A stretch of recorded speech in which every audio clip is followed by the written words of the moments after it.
ఈరోజు పొద్దున తెలంగాణలో నివసిస్తున్న మాచవరం ఇన్ఛార్జ్ ఎంపీపీ కొడుకు నన్నయ్య గారి కొడుకు సైదాను అక్రమంగా పోలీసులు అన్యాయంగా అరెస్ట్ చేసి తీసుకొచ్చారని తెలుస్తుంది. వారం రోజుల క్రితం, సుమారు వారం 10 రోజుల క్రితం పిన్నెల్లిలో జరుగుతున్న అన్యాయాన్ని, ఎలాగైతే దాదాపు 400-500 కుటుంబాలు అసెంబ్లీ ఎలక్షన్ అయిపోయినప్పటి నుంచి గడిచిన 9 నెలల నుంచి అనేక చోట్ల ఉంటున్నారు గ్రామం వదిలిపెట్టి. ఎందుకంటే అక్కడ జరుగుతున్న దాహనకాండ దౌర్జన్యాలు అలా ఉన్నాయని. అదే జగన్మోహన్ రెడ్డి గారి దృష్టికి వారం 10 రోజుల క్రితం ఇదే సైదా నన్నయ్య గారు అనేక మంది పెద్దలు జగన్ గారి దృష్టికి తీసుకెళ్లడం జరిగింది. ఆయన కూడా త్వరలోనే న్యాయం చేద్దామని హైకోర్టులో కూడా కేసు వేయటం జరిగింది.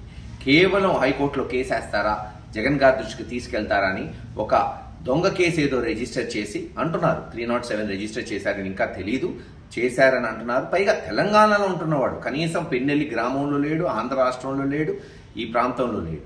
ఎక్కడో తెలంగాణలో చిన్న వ్యాపారం చేసుకుని బతుకుతున్న వ్యక్తి మీద 307 పెట్టి తీసుకొచ్చారని తెలుస్తుంది. ఇది తీవ్రంగా ఖండిస్తున్నాం. తప్పకుండా హైకోర్టుకు పోతాం, కేసులు వేస్తాం. పోలీసుల మీద కూడా తగిన చర్యలు, తగిన మూల్యం చెల్లించుకునే టైం తొందరలోనే వస్తుంది. ఈ పోలీసులకు కూడా ఏది ఏమైనా చట్టపరంగా మేము బెయిల్ కానీ లేదు ఇతర హెబియస్ కార్పస్లు కానీ తప్పకుండా ఆ పోలీసుల మీద వేయటం జరుగుతుందని తెలియజేస్తాం.